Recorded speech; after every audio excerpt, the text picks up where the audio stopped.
One of the biggest misconceptions in medicine is this: the only way to increase your income is to see more patients. I used to believe that too, but over time, I realized something very important. More patients doesn't always mean more value. And honestly, for many clinicians, including here doctors, nurse practitioners, or physician assistants, adding more patients eventually creates more stress, more exhaustion, more rush visits, and less quality of life, especially in primary care. Because the reality is, most of clinicians are already working extremely hard. They're already overloaded, and many are trying to solve burnout by simply pushing harder. But what if the real solution is not adding more volume, but improving the structure and value of the work you're already doing? Because in medicine, especially primary care again, income is not only tied to patient numbers, it's also tied to visit structure, complexity, documentation, efficiency, and how completely care is being delivered. You see, you can work harder or you can work more intentionally. There was a point in my own career when I realized I could no longer continue increasing volume just to maintain growth. It wasn't sustainable. I was already working long hours, seeing many patients and coming home mentally exhausted. And I remember thinking, there has to be a smarter way to do this. And what changed things for me was not adding more patients. It was improving the quality and structure of the visits I was already doing.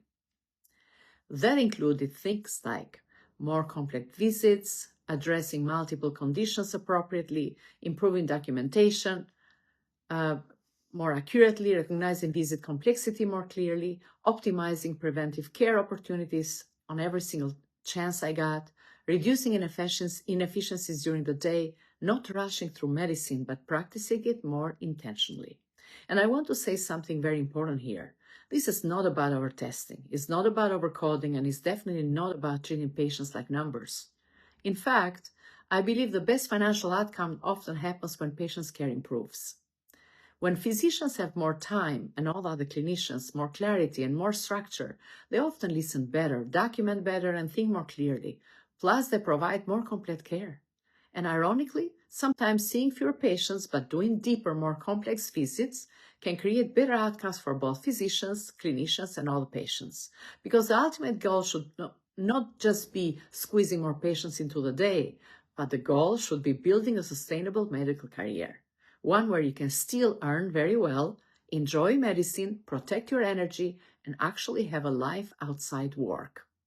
And I know some physicians and other clinicians may hear this and think, that sounds great, but how does it actually work in real life? That's a fair question, because most of us were never taught these things in medical training. And honestly, that's one of the reasons I started talking more openly about this topic. Because I think many experienced clinicians are working far harder than they actually need to. You don't necessarily need more patients, more clinic days, or more exhaustions.